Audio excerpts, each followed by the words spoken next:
En sport, au deuxième jour de compétition pour les 9e Jeux de la francophonie, le Burkina Faso s'inscrit sur la liste des médaillés en lutte libre. 2 médailles de bronze arrachées par Salmatou Koulibaly et Abou Nafou Zoromé. Le point de cette journée avec nos envoyés spéciaux Jean-Eudes Bayala et Mariam Ouattara. Les lauriers commencent à tomber pour le Burkina Faso au 9e jeu de la francophonie. Après une première journée infructueuse, la lutte offre au Burkina ses premières médailles. 2 bronzes dans la besace des étalons.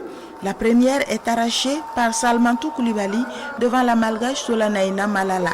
Un combat que la Burkinabé aura géré de façon très stratégique après s'être fait un avantage confortable. Résultat, 5-1 pour Salmatou Koulibaly.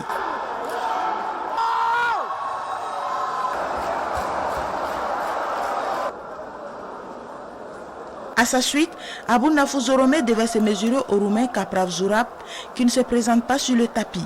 Le Burkinabé l'emporte donc par forfait, portant à 2 le nombre de médailles. Je suis très fier parce que la lutte a ouvert le bal des médailles avec 2 médailles de bronze. Je crois que c'est une fierté pour la lutte et pour le Burkina Faso.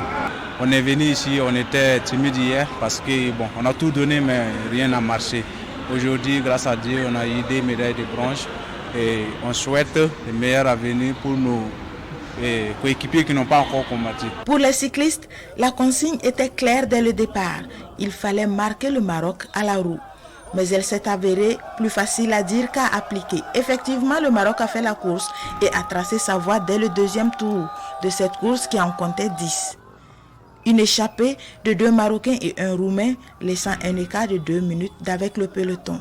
Les fuyards sont pris en chasse par un petit groupe avec Paul Daumont. Mais l'écart ne se réduit pas, loin de là. À 2 tours de la fin, soit au 8e tour, l'écart entre le groupe de Paul Daumont et l'échappée est de 3 minutes 2 secondes. Le Marocain Achraf El Dogmi franchit la ligne d'arrivée en premier après 2 h 4 secondes et 26 tiers de course, soit une vitesse moyenne de 43,3 km/h, suivi de son compatriote Nasreddine Maatougui. Le Roumain Catalin Buta ferme le podium et Paul Daumont, le premier Burkinabé, arrive 10 secondes juste derrière lui, à la 4e place. La stratégie c'était d'être présent dans les échappées, ne pas se faire surprendre. Malheureusement, on savait à quoi s'attendre. On est tombé sur une équipe de la Roumanie, une équipe du Maroc très forte. Donc ça a été difficile de contrôler. Si les carottes sont cuites en cyclisme, tout commence pour le football. Ce soir, les étalons U20 entrent pour la première fois dans l'arène et ce sera face aux Lionceaux de la Teranga pour le derby Westaf. Dans cette poule, qui en plus des étalons et des Lionceaux, compte également les Diablotins du Congo. Une partie du contingent en athlétisme sera également fixée sur son sort dès cet après-midi, notamment Sibri Sita en 400 mètres, Madina Touré et Abdraman Semporé aux 100 mètres.